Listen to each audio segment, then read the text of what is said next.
वालेकुम जी। आज मैं अपनी फेवरेट गुलाब जामुन की रेसिपी आपके साथ शेयर करूंगी। ये बनाना भी बहुत ही आसान है, तो चलिए इसकी रेसिपी की तरफ चलते हैं। गुलाब जामुन बनाने के लिए सबसे पहले मैं इसका शीरा बना लूँगी। तो यहाँ पे 1 कप की जितनी मैं चीनी डाल दूँगी, उसके अंदर 3 सब्ज़ इलायचियाँ डाल दूँगी और 1 ही कप इसमें मैं पानी का डाल दूँगी और इसको अच्छी तरह बॉयल कर लेती हूँ। इसको 5 से 7 मिनट के लिए अच्छी तरह बॉयल करना है। जब तक चीनी मेल्ट नहीं होती, इसमें अच्छी तरह चम्मच हिलाते रहना है ताकि चीनी जो है वो नीचे ना लगे, और इसको सिर्फ 5 से 7 मिनट के लिए ही पकाना है। यहाँ पे चाशनी को पकते हुए तकरीबन 5 से 7 मिनट हो गए। आधा टीस्पून अब मैं इसमें सिरका डाल दूँगी। आपके पास लेमन हो तो लेमन डाल लें, मेरे पास अभी लेमन नहीं है तो मैंने सिरका डाल दिया। यहाँ पे मैं चूल्हा बंद करती हूँ, तो फिर मैं आगे आपको दिखाती हूँ। यहाँ पे 2 मैं ब्रेड के स्लाइस ले लूँगी और इसके किनारे अच्छी तरह काट लेने हैं। अब इस ब्रेड को बारीक बारीक काट लेना है।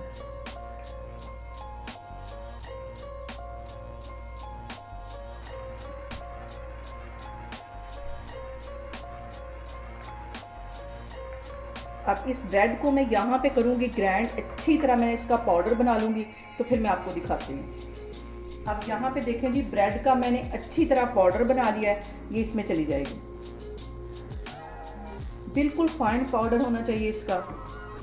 के साथ ही 2 टेबलस्पून के करीब ड्राई मिल्क पाउडर चला जाएगा।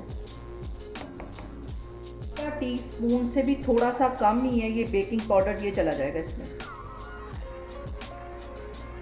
इसको अच्छी तरह मिक्स कर लेना है। अब मैं इसको दूध के साथ गूंदूंगी, लेकिन चम्मच के साथ दूध डालूंगी। थोड़ा ज़्यादा से ज़्यादा इसमें 3 या 4 टेबलस्पून के करीब दूध जाएगा। इसको लिक्विड की तरफ बिल्कुल नहीं लेके जाना। अब इसको अच्छी तरह पहले मैं गूंद लेती हूँ, अगर ज़रूरत और होगी तो मैं डाल लूँगी।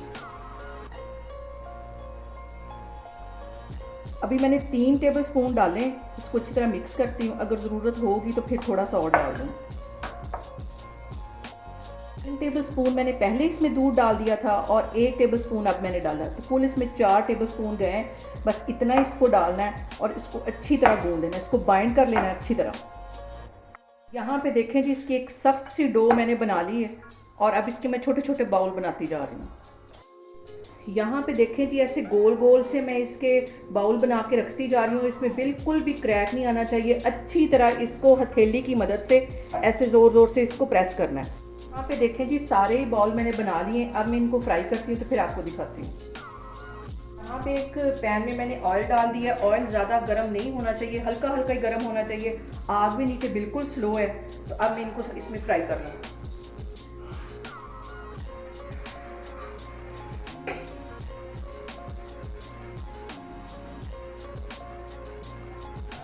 और इसमें चम्मच नहीं हिलाना, सिर्फ मैं इस फ्राई पैन को ही हिलाऊंगी। यहाँ पे देखें जी, मैं सिर्फ फ्राई पैन को ही हिला रही हूँ, चम्मच इसमें बिल्कुल नहीं हिलाना। और आग नीचे बिल्कुल मैंने स्लो रखी हुई है और इसको हल्की आग पे फ्राई करना है। यहाँ पे देखिए, बिल्कुल हल्के हाथों से मैं चम्मच के साथ इनको टर्न कर रही हूँ और देखिए कितना खूबसूरत गुलाब जामुनों पे कलर आ रहा है। मज़ीद इसे 2 से 3 मिनट के लिए मैं ऐसे ही फ्राई करती रहूँगी, फिर मैं आपको दिखाती हूँ। यहाँ पे देखें जी, गुलाब जामुन हमारे अच्छे से फ्राई हो गए। यहाँ पे मैं चूल्हा बंद करती हूँ, तो फिर इसे शीरे में डालती हूँ। यहाँ पे शीरे को हल्का सा मैं गरम कर लूँगी। ठंडे शीरे में गुलाब जामुनों को नहीं डालना, हल्का सा सिर्फ नीम गरम करना है। और इसमें अब मैं गुलाब जामुन डाल दूँ। अब ये सारे ही गुलाब जामुन मैं इस शीरे में डालती जा रही हूँ और 10 मिनट के लिए इसको कवर करके रख दूँ। यहाँ पे गुलाब जामुन देख के मैं तो बिल्कुल भी वेट नहीं कर पा रही। आप लोग भी इसको लाजमी अपने घरों में बनाएं और मुझे बताएं कि आपको मेरी रेसिपीज़ कैसी लग रही, और मेरी वीडियोस को ज़्यादा से ज़्यादा शेयर करें और मुझे सब्सक्राइब करें। इंशाल्लाह ताला मैं एक और वीडियो के साथ आपके सामने आऊँगी। अल्लाह हाफिज़।